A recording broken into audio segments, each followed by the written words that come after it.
ओम शांति। अॼु जी मुले तारीख़ 3/3/2024। मीठा मीठा अव्यक्त बाप दादा जो रिवाइज कोर्स 21/11/98। सेवा सां गॾु देह में रहंदे विदेही अवस्था जो अनुभव वधायो। अॼु बाप दादा पंहिंजे चारों ओर जे ॿारनि खे ॾिसी हर्षित था थियनि, छो जी बाप ॼाणंदा आहिनि कि मुंहिंजो हिकु हिकु ॿारु चाहे लास्ट पुरुषार्थ बि आहे, पोइ बि विश्व में सभिनि खां वॾे सां वॾे भाग्यवान आहे। छो जी हुन आत्मा जी बुद्धि एॾी सुठी आहे कि हुन ख़ुदि खे आत्मा सम्झियो अथई ऐं बाप खे बाप सम्झियो अथई। छो जी भाग्य विधाता बाप खे ॼाणे पहचाने भाग्य विधाता जे डायरेक्ट ॿार ठहिया आहिनि। अहिड़ो भाग्य सॼे कल्प में कंहिं आत्मा जो न आहे ऐं न ई थी सघंदो आहे। साथ साथ विश्व में सभिनि खां संपत्तिवान व धनवान ॿियो कोई न थी सघंदो आहे।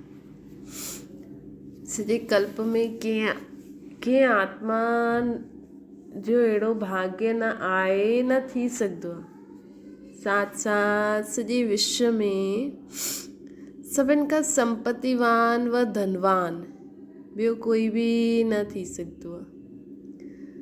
चाहे केतिरो बि पदम पदी हुजे, लेकिन असां ॿारनि जे खज़ाने सां कोई बि कंहिंजी बि कोई तुलना न आहे। छो जी ॿारनि जे हर क़दम में पदमनि जी कमाई आहे। सॼे ॾींहं में हर रोज़ु चाहे हिकु ॿ क़दम बि बाप जी यादि में रहिया व क़दम उठायो त हर क़दम में पदम, त सॼे ॾींहं में केतिरा पदम जमा कया।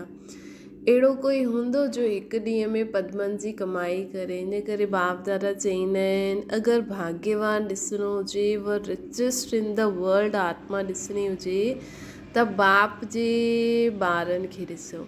तव्हां ॿारनि वटि सिर्फ़ु हिकु स्थूल धन जो खज़ानो न आहे, उहो त सिर्फ़ु धन में साहूकार आहिनि। तव्हां ॿारनि केतिरा खज़ाननि सां भरपूर आहियो, खज़ाननि जी लिस्ट ॼाणंदा आहियो। ये स्थूल धन त कोई वॾी ॻाल्हि न आहे, लेकिन असां वटि त ज्ञान जो खज़ानो, शक्तियुनि जो खज़ानो, गुणनि जो खज़ानो, ख़ुशी जो खज़ानो, सर्व खे सुख शांति ॿुधाइण जो, सुख शांति जो रास्तो ॿुधाइण सां जो दुआनि जो खज़ानो मिलंदो आहे। सर्व खे सुख शांति जो रास्तो ॿुधाइण सां जो दुआनि जो खातो मिलंदो आहे, ये अविनाशी खज़ानो सिवाय परमात्मा वारनि जे अविनाशी कंहिं वटि बि न आहे।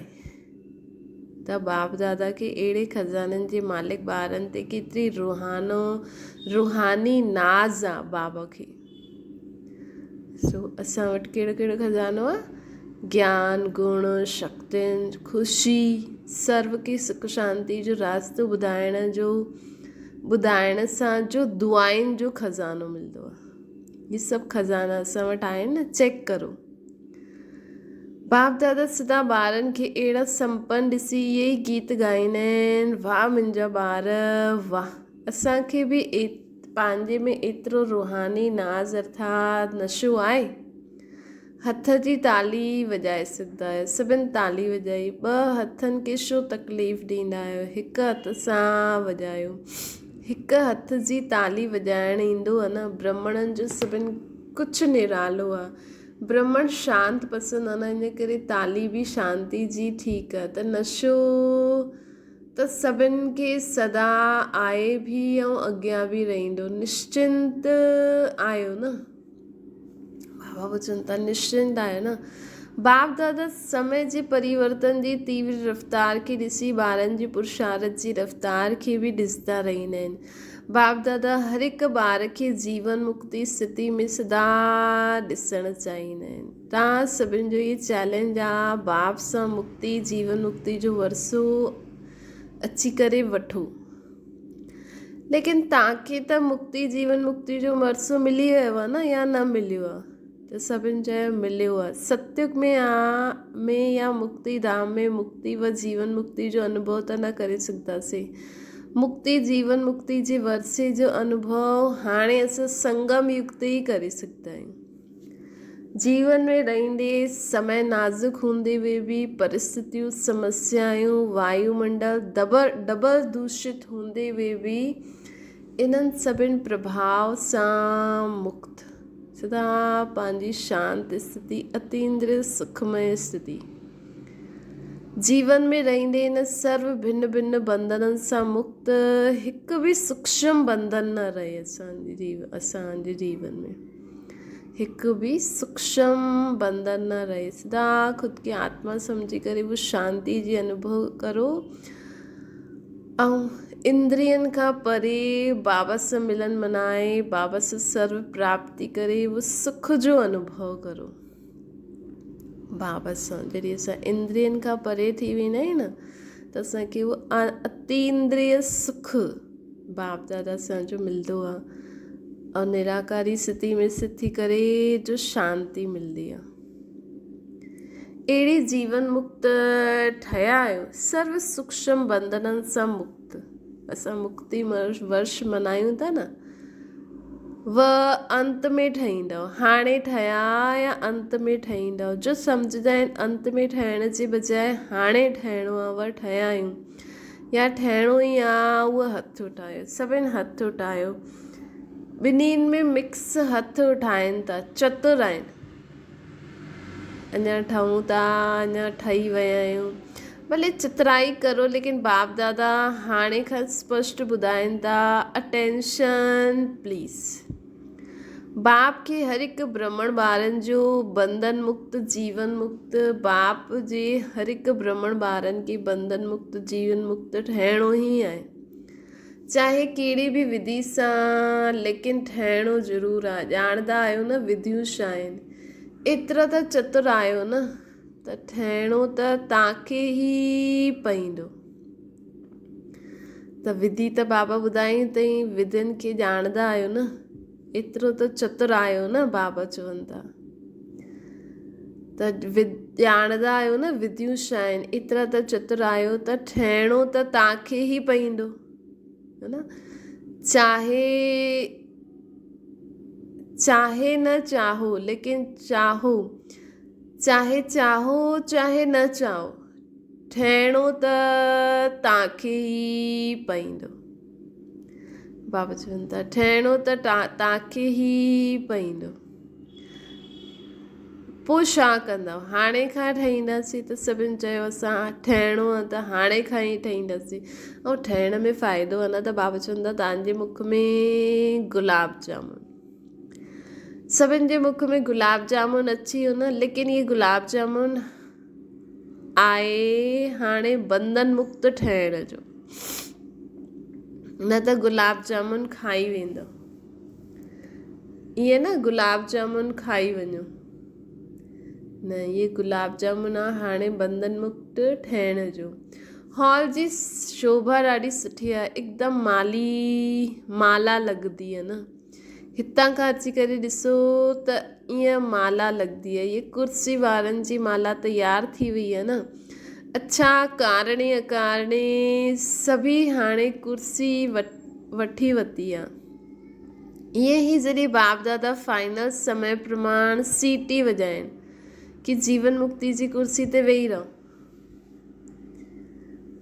त बि वेही रहंदा हो या हाणे कुर्सी ते वेठा आहियो ईअं न कि धरनी ते वेठा हुआ कुर्सी न वठंदा पहिरियों तव्हां धरनी ते वेहण इहे बि तपस्या जी निशानी आहे तंदुरुस्ती जी निशानी आहे हेल्थ बि आहे तपस्या द्वारा खज़ाननि जी वेल्थ बि आहे त धरनी ते वेहण सां हेल्थ बि आहे त तपस्या द्वारा हेल्थ बि अची थी वेंदी आहे न धरती ते वेहण सां त ऐं तपस्या द्वारा खज़ाननि जी वेल्थ बि मिली वेंदी आहे त जिते हेल्थ आहे वेल्थ आहे हुते हैप्पीनेस त आहे ई न त सुठो आहे हेल्थ बि आहे वेल्दी बि आहियो हेल्दी बि आहियो वेल्दी बि आहियो त बाप दादा अॼु ॾिसनि पिया कि ॿारनि जी 3 प्रकार जी स्टेजिस हिकु त पुरुषारती उन में पुरुषारती बि आहिनि ऐं तीव्र पुरुषारती बि आहिनि ॿियो आहिनि पुरुषारत जी प्रारब्ध जीवन मुक्त अवस्था जी स्टेज में अनुभव करनि था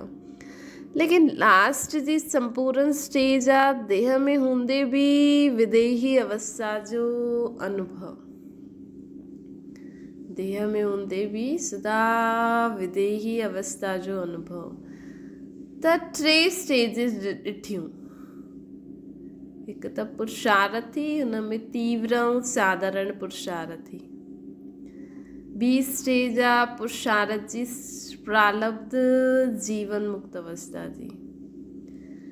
टी स्टेज आहे देह में हूंदे सदा विदेही स्थिति जो अनुभव करो। पुरुषार्थ जी स्टेज में ज़्यादा ॾिठा। प्रालब्ध जीवन मुक्ति जी प्रालब्ध ईअं न आहे कि सेंटर जे निमित ठहिण जी, व स्पीकर सुठो ठहिण जी, व ड्रामा अनुसार विशेष अलॻि अलॻि विशेष सेवा जे निमित ठहिण जी, ये प्रालब्ध न आहे। ये त लिफ्ट आहे अॻियां वधण जी, सर्व द्वारा दुआयूं वठण जी, लेकिन प्रालब्ध आहे जीवन मुक्ति जी। अगरि असां सुठी सुठी क्लासिस कराईंदे हुए बि, सेंटर इंचार्ज ठहींदे हुए बि असां जीवन मुक्ति जो अनुभव नथा करे सघूं। बोझ ऐं हलचल टेंशन, मतिलबु इहे ई कुझु न कुझु अगरि अनुभव थिए थो, जीवन में सुख शांति न आहे, त इहे प्रालब्ध न आहे। प्रालब्ध आहे जीवन मुक्ति जी, जंहिंमें कोई बंधन ई न हुजे। उहो कॾहिं थींदी जॾहिं असां सुबुह खां राति ताईं ख़ुदि खे ट्रस्टी थी करे, सेवादारी सम्झी करे कर्म कंदासीं, सुठो बुरो सभु बाबा ते अर्पण करे, सदा अतींद्रिय सुख शांति में अनुभव थिए। त माण्हू हिकु चित्र ॾेखारींदा साधारण अज्ञानी आत्माउनि खे केतिरी रस्सियुनि सां बंधल ॾेखारींदा आहिनि। उहा अज्ञानी आत्मा जे लाइ लोहे जी जंजीरियूं, मोटा मोटा बंधन, लेकिन ज्ञानी तू आत्मा जे ॾाढा महीन ऐं आकर्षण करण वारा धागा आहिनि। अज्ञानी आत्माउनि खे मोटा मोटा बंधन, लेकिन ज्ञानी तू आत्माउनि जा ॾाढा महीन ऐं आकर्षण करण वारा धागा आहिनि। लोहे जी जंजीर हाणे न आहे जो ॾेखारे में ॾे, ॾाढा महीन बि आहिनि ऐं रॉयल बि बंधन आहिनि, जंहिंजे कारण असां बाबा सां योग न लॻाए सघंदा आहियूं। असां सोचूं मां बाबा खे यादि करां, मूंखे कुझु कुझु ॿियो खीचे थो।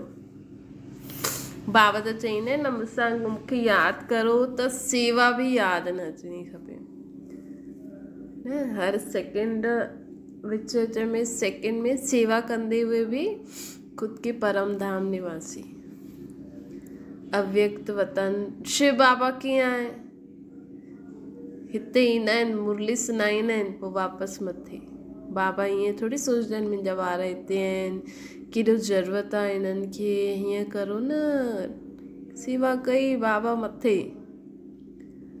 त इहे बाबा चवनि था ॾाढा महीन ऐं रॉयल बंधन आहिनि, पर्सनैलिटी फील करण वारा बि आहिनि, लेकिन उहे धागा ॾेखारे में न ईंदा आहिनि। पंहिंजी अच्छाई महसूसु थींदी आहे, अच्छाई आहे, लेकिन महसूसु ईअं थींदी आहे कि असां ॾाढा सुठा आहियूं, असां ॾाढा अॻियां वधूं था।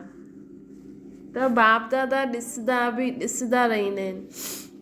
ये जीवन बंध जा धागा मेजॉरिटी में आहिनि। बाबा चईंदा आहिनि न, कॾहिं कॾहिं थींदो न, हा मां ॾाढो सुठो आहियां, मां ॾाढी सुठी आहियां, त मूंखे ई क्लास कराइणी पवंदी, मूंखे ई मुरली कराइणी पवंदी, असां सुठा आहियूं। लेकिन जॾहिं चांस जॾहिं मिले, सेवा आहे त ठीकु आहे, न त बाबा वटि। असां ॾाढा सुठा आहियूं, असां ॾाढा अॻियां वधी विया आहियूं। चाहे हिकु चाहे अधु हुजे, लेकिन जीवन मुक्त ॾाढा थोरा ॾिठा,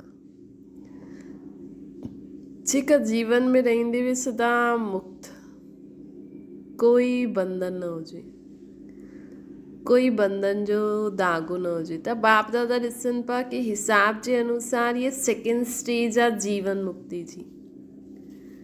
लास्ट स्टेज आहे देह सां विदेही, पंजी।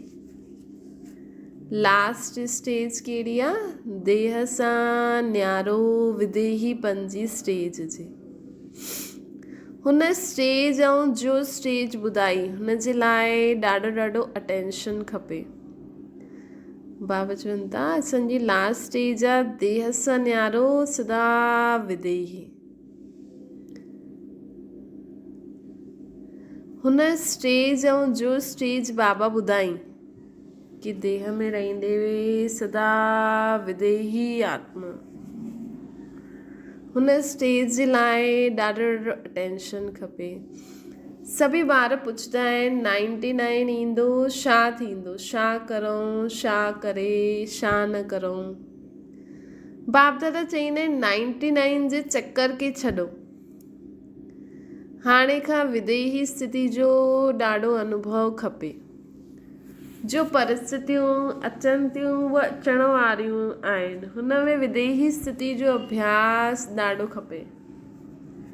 हिन लाइ ॿिया सभिनि ॻाल्हियुनि खे छॾे ईअं त न थींदो ईअं त न थींदो, इन्हनि सभिनि ॻाल्हियुनि खे छॾो, छा थींदो इन क्वेश्चन खे छॾे छॾो।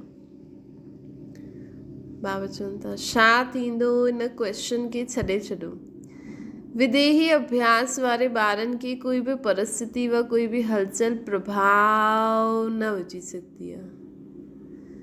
जेकी आत्मायूं ख़ुदि जे देह खां, बाबा चईंदा आहिनि न, जॾहिं असां पक्का आत्म अभिमानी स्थिति में स्थित हूंदासीं न, त असांखे आवाज़ बि न ईंदी कंहिंजी बि, हिकदमि साइलेंस।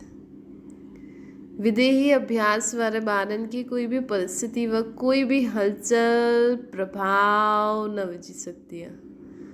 चाहे प्रकृति जा 5 तत्व ई सुठी तरह सां हिलाइण जी कोशिश कंदा, परंतु विदेही अभ्यास अवस्था जे अभ्यासी आत्मा बिल्कुलु अहिड़ो अचल अडोल पास विद ऑनर्स थी वेंदा, जो सभु ॻाल्हियूं पास थी वेंदियूं, लेकिन उहो ब्रह्मा बाप जे समान पास विद ऑनर्स थियण जो सबूत रहंदो। त उहा विदेही अवस्था जी अभ्यासी आत्मा बिल्कुलु ई अहिड़ो अचल अडोल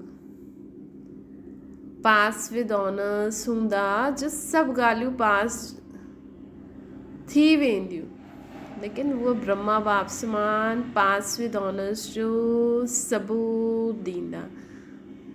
अर्थात उहा कॾहिं बि पंहिंजो बुद्धि योग बाबा सां डिस्कनेक्ट न कंदा, चाहे कुझु बि थींदो रहे, चाहे शरीर में कोई हलचल आहे, प्रकृति जे द्वारा परिस्थिति हेॾी, लेकिन सदा शांत पंहिंजी सुखमय स्थिति में स्थित थियण वारा। बाप दादा समय प्रति समय इशारो बि ॾींदा आहिनि ऐं ॾींदा रहंदा। तव्हां सोचंदा बि आहियो, प्लान ठाहींदा बि आहियो, ठाहियो भले सोचियो, लेकिन छा थींदो हुन आश्चर्यवत थी करे न। भले सभु कुझु प्लान ठाहींदे हुए बि असां ईअं न सोचूं अरे हिन में छा थींदो कीअं थींदो। प्लान ठाहींदा वञो विदेही स्थिति में, जो थींदो उहा सफलता आहे ई हुन में। विदेही साक्षी ठही करे सोचो, लेकिन सोचो, प्लान ठाहियो ऐं सेकेंड में प्लेन स्थिति ठाहे छॾियो। प्लान ठाहियो बाबा खे ॾेई करे हिकदमि प्लेन स्थिति। हाणे आवश्यकता स्थिति जी आहे, इहा विदेही स्थिति परिस्थिति खे सहज पार करे ॾींदी आहे। असां जेतिरो जेतिरो विदेही ठहींदासीं त सर्व परिस्थितियूं सहज ई पार थी वेंदियूं, सर्व परिस्थितियूं सहज ई पार थी वेंदियूं। जे बादल आया हली आऊं, विदेही अचल अडोल थी खेल परिसन। हाणे लास्ट समय खे सोचता आहियो, लेकिन लास्ट स्थिति खे सोचो, असांजी लास्ट स्थिति छा हूंदी। लास्ट समय में समय खे न सोचो, असां पंहिंजी लास्ट जॾहिं एॾी हलचल हूंदी शरीर में, प्रकृति परिस्थिति हा हुलो, हुन समय असांजी स्थिति छा हूंदी।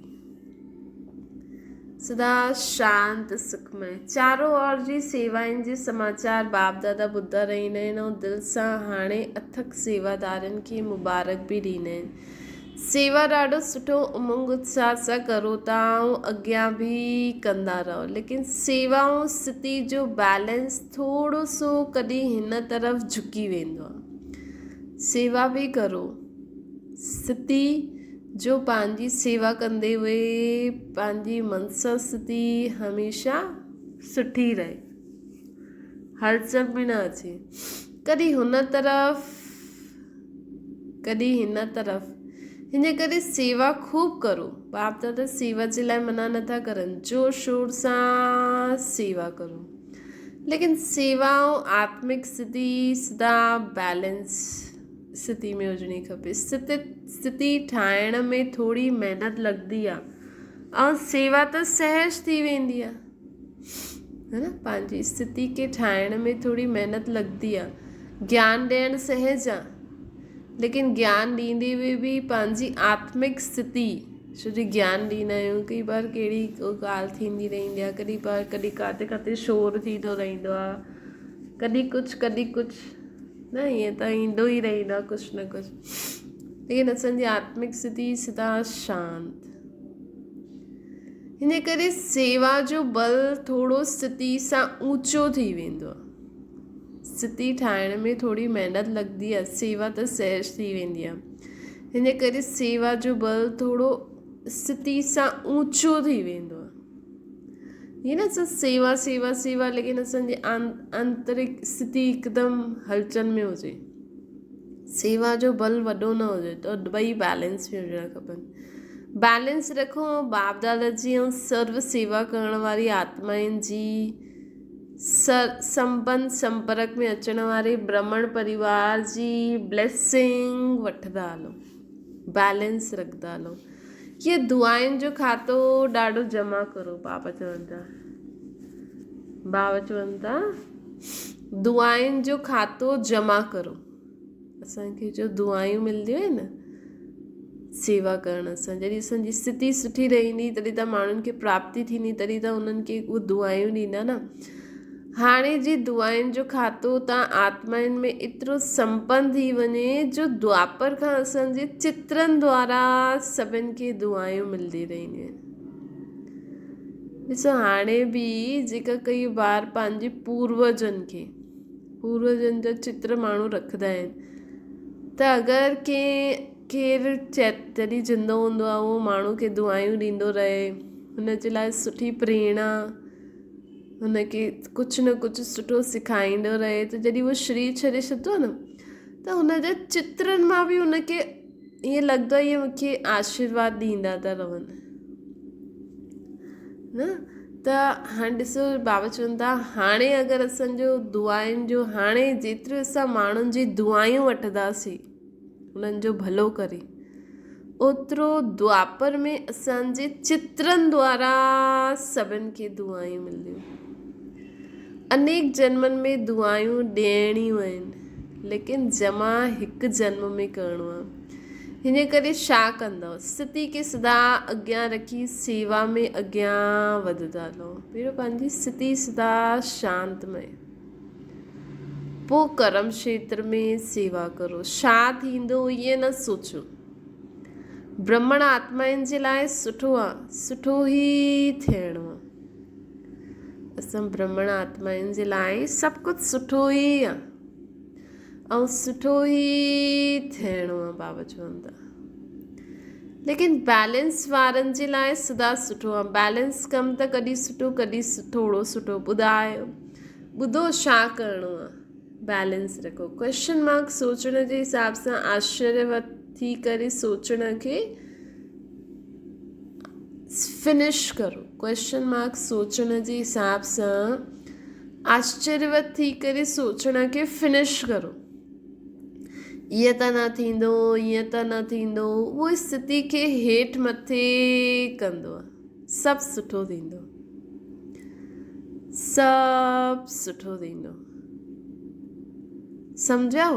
अच्छा, विदेशी ग्रुप उठो। विदेशनि में बि हिकु विशेषता बाप दादा खे सुठी लॻंदी आहे। कहिड़ी? सभिनि खे उमंग उत्साह ॾाढो आहे कि विदेश में कोने कोने में बाप जो स्थान ठाहियो बि आहे। हिन वर्ष केतिरा नया स्थान ठातव, के चयो 12 ऐं 15। अच्छा, उमंग आहे कि संदेश चारों ओर मिली वञे। ये लक्ष्य ॾाढो सुठो आहे। जिते वेंदा आहियो हुते कोई न कोई त निमित ठाहिण जी सेवा जो लक्ष्य सुठो रखंदो आहे। कंहिंखे न कंहिंखे निमित ठाहिण जी सेवा जो लक्ष्य सुठो रखंदा आहे। इहे विशेषता आहे न। हर हिकु जेतिरो थी सघे न ओतिरो पंहिंजे पाण खे सेवा जे निमित ठाहिण जी ऑफर कंदो आहे ऐं प्रैक्टिकल में बि कंदा आहिनि। त असां लक्ष्य रखियो अथनि न उन्हनि विदेशी वारा लक्ष्य रखंदा आहिनि। ईअं ई असां बि लक्ष्य रखूं पंहिंजे जीवन में कि मां हर गली में घर घर में बाबा जो ॿार हुजणो ई खपे। पंहिंजे मोहल्ले में, पंहिंजे शहरनि में, पंहिंजे स्टेट में या पंहिंजे पूरे विश्व में ये लक्ष्य रखो। पंहिंजी सोच खे वधायो कि बाबा जो हर ॿार कंहिं न कंहिं घर में बाबा जो हर ॿार हुजणो ई खपे। हर गली में, हर मोहल्ले में बाबा जो ॿार हुजणो ई खपे। त बाबा चईंदा आहिनि लक्ष्य रखो, सेवा। जॾहिं बि कंहिंखे सेवा करो न त हुन समय लक्ष्य पक्को रखो। हर हिकु जेतिरो थी सघंदो आहे ओतिरो पंहिंजे पाण खे सेवा जे निमित ठाहिण जी ऑफर बि कंदो आहे, प्रैक्टिकल में कंदो आहे। जॾहिं असां लक्ष्य रखी करे कंदा आहियूं त उहे बि कंदा आहिनि। इहे सोचंदा आहिनि कि घर घर में बाबा जो घर हुजे। इहे उमंग उत्साह ॾाढो सुठो आहे। इन करे हिन उमंग उत्साह जे लाइ बाप दादा एडवांस में अॻियां वधण जी मुबारक ॾियनि था। बाप दादा विदेशी अर्थात विश्व कल्याण करण जे निमित ठहिण वारे ॿारनि खे इहे ई चईंदा आहिनि कि हाणे सेवाऊं विदेही अवस्था में नंबर 1 विदेशी ॿारनि खे वञिणो आहे। त अगरि विदेशी ॿार बि लक्ष्य रखनि कि घर घर में बाबा जो घर हुजे, घर घर बाबा जो घर हुजे। भारतवासी बि रखनि, विदेश वारा बि रखनि, कोई पूरे विश्व जे लाइ रखे। बाप दादा विदेशी अर्थात विश्व कल्याण करण जे निमित ठहिण वारे ॿारनि खे इहे ई चईंदा आहिनि कि हाणे सेवाऊं विदेही अवस्था में नंबर 1 विदेशी ॿारनि खे वञिणो आहे। ठहिणो आहे न, कॾहिं 99 में या 2000 में ठहिणो आहे, कॾहिं न हाणे ठहिणो आहे। अव्यक्त बाप जी पालना जो प्रत्यक्ष सबूत सभिनि खे ॾियणो ई आहे। अव्यक्त बाप दादा जे पालना जो प्रत्यक्ष सबूत सभिनि खे ॾियणो ई आहे। जीअं ब्रह्मा बाप अव्यक्त ठही विदेही स्थिति द्वारा कर्मातीत ठहिया त अव्यक्त ब्रह्मा जी विशेष पालना जी पात्र आयो। हिन करे अव्यक्त पालना जो बाप खे रिस्पॉन्ड ॾियणो ई आहे, विदेही ठहिणो ई आहे। सभिनि खे विदेही ठहिणो ई आहे। सेवा ऐं स्थिति जे बैलेंस हुजे, ठीकु आहे न, मंज़ूर आहे, करिणो ई आहे। बाप दादा इहे न सोचंदा आहिनि ॾिसंदा सोचंदा न, करिणो ई आहे। पंहिंजी भाषा में चओ करिणो ई आहे। जो बि सभी टीवी में बि ॾिसनि था उहे सभु ईअं ई चवनि था न कि बाबा करिणो ई आहे। बाप दादा ॾिसंदा आहिनि, चाहे भारत में ॾिसनि चाहे फॉरेन में ॾिसनि था, लेकिन सभिनि खे उमंग उत्साह अचे थो असां कंदासीं, असां करिणो ई आहे। एडवांस में मुबारक, जेका ॿार चवनि था न करिणो ई आहे, करिणो, उन्हनि खे बाबा एडवांस में मुबारक था ॾियनि। अच्छा, विदेश में ॾाढा भाउ भेण पहिरीं बार विदेश खां आया आहिनि, रिट्रीट में आया आहिनि, आईंदे उहे गेस्ट बि वेठा आहिनि। ॾाढो सुठो, सभु नंबर 1 वञण वारा आहिनि। ॾाढो सुठो, महिमान ठही करे आया आहियो, बाप जा ॿार अधिकारी ठही विया आहियो। अधिकारी आहियो न, अधिकार आहे न, ॾाढो सुठो। बाप दादा जे मथां अधिकार आहे असांजो। अॻियां वधंदा रहो। हॉस्पिटल जे ट्रस्टियुनि सां डबल ट्रस्टी आहियो न, हिकु प्रवृत्ति में रहंदे ट्रस्टी, ॿियो हॉस्पिटल में रहंदे ट्रस्टी। हॉस्पिटल जे बि ट्रस्टी त जीवन में बि ट्रस्टी। अच्छा, हॉस्पिटल आत्माउनि जी बि सेवा करो था ऐं शरीर जी बि सेवा करो था। त हॉस्पिटल में जेके आत्माऊं ईंदियूं आहिनि हुननि जी बि सेवा करो था, शरीर जी बि करो था, त डबल सेवा थारी थी आहे। इन करे जो निमित ठहियल उहे आत्माऊं आहिनि उन्हनि खे बि डबल दुआयूं मिलंदी रहंदियूं आहिनि। ॾाढा सुठा प्लान ठाहिया आहिनि। सेवा जो चांस वठणु, इहे बि चांसलर ठहिणो आहे। उहो चांसलर न, रूहानी यूनिवर्सिटी जो चांसलर। अच्छा, ऑस्ट्रेलिया वारा ओलंपिक गेम जे समय ॾाढो वॾो प्रोग्राम करण जो प्लान था ठाहिनि। बाप दादा खे प्लान ॾेखारिनि, जिते उमंग उत्साह आहे सभिनि जी हिकमत आहे, त जिते हिकमत आहे उमंग उत्साह आहे त सफलता आहे ई। सुठो आहे, भले करो, फॉरेन में नाम वालो करो, ॾाढो सुठो आहे। जो बि सभी भारत खां आया आहिनि त भारत वारनि खे विशेष नशो आहे कि बाप दादा अवतरित भी भारत में थींदा आहिनि, साथ साथ अगरि मिलण ईंदा आहिनि त बि भारत में ई ईंदा आहिनि। त डबल नशो आहे न, भारत खां बि विदेश में संदेश वियो था, भारत विदेश में बि पंहिंजे परिवार खे ढूंढे करे हिकु परिवार ठाहे छॾियो आहे न। हिन करे भारतवासी ॿारनि जो सदा महत्व आहे। भारत जो महत्व वधणो आहे त भारतवासियुनि जो महत्व आहे ई। हिन करे जो बि नया पुराणा ॿार आया आहिनि उहे ॾाढो प्यार सां पहुचिया आहिनि।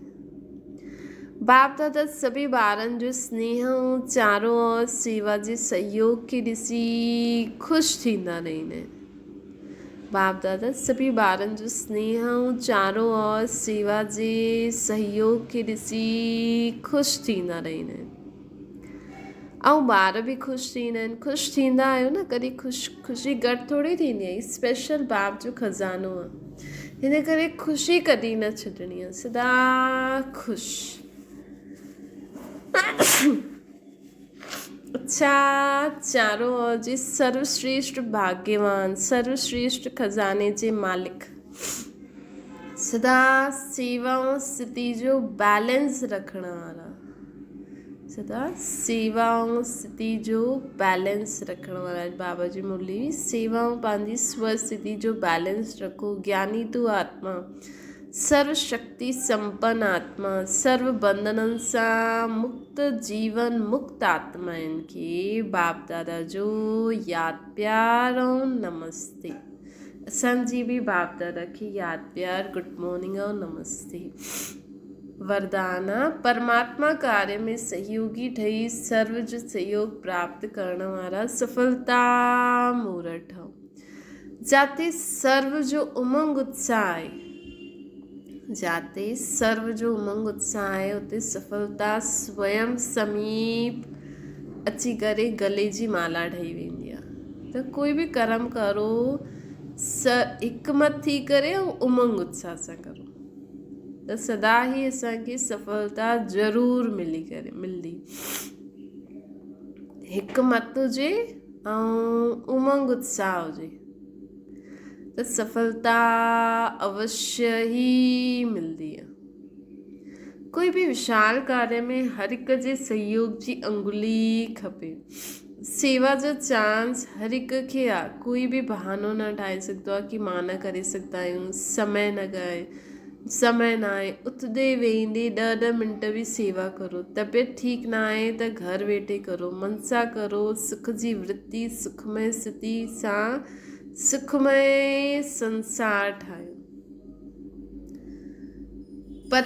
परमात्म कार्य में सहयोगी ठहो त सर्व जो सहयोग अवश्य ही मिलंदो। ॾिसो, बाबा जे कार्य में सहयोगी ठहींदा न त सर्व जो सहयोग मिलंदो। स्लोगन आहे, प्रकृति पति जी सीट ते सेट थी करे रहो त कॾहिं बि परिस्थितियुनि में अपसेट न थींदासीं। मां प्रकृति जो पति आहियां, हिन सीट ते सेट थी करे रहो त कॾहिं बि परिस्थितियुनि में असां अपसेट न थींदासीं। ओम शांति। बाबा खे यादि करो।